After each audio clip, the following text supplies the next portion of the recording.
ქართველი საზოგადოების საყურადღებოდ მინდა განვაცხადო რა. საქართველოს ეროვნულ-განმათავისუფლებელი მოძრაობის ერთ-ერთი ლიდერი, მისი პატრიარქი ზვიად გამსახურდია. საქართველოს ერთადერთი ლეგიტიმური და კონსტიტუციურად არჩეული ერისრჩეული პრეზიდენტი ზვიად გამსახურდია. არის ქართველი ერის სიამაყე და ქართული სახელმწიფოებრიობის მესაძირკვე და ის ეკუთვნის სრულიად საქართველოს ლიბერალს, ეროვნულს, კონსერვატულს, ულტრანაციონალს.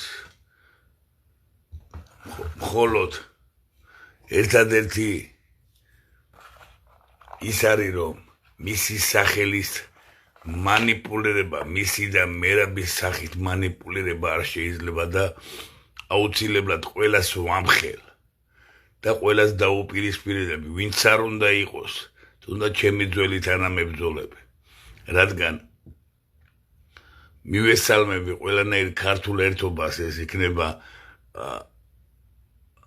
პროევროპული ქართული თუ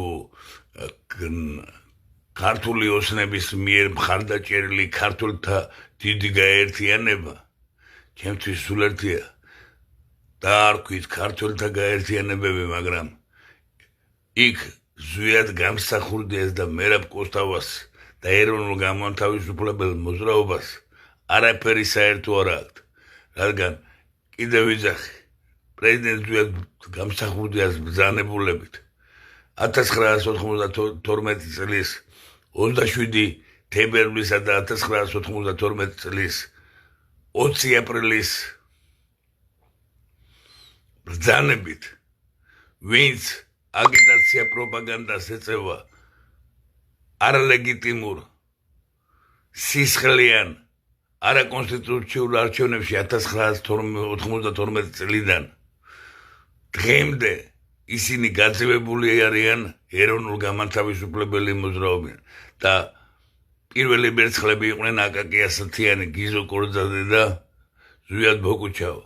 აკაკი ასათიანი იყო უზენაეს საბჭოს დეპუტატი, ეროვნული პარლამენტის თავმჯდომარე, გიზო კორძაძე და ზვიად ბოკუჩავა, რომლებიც იყვნენ ეროვნული პარლამენტის წევრები, რომლებიც აგიტაცია პროპაგანდას ეწეოდნენ და მიიღეს არალეგიტიმურ არჩევნებში მონაწილეობა.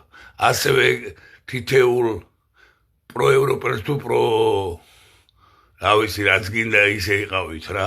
ყველა ვინც არჩევნებში მიიღეთ მონაწილეობა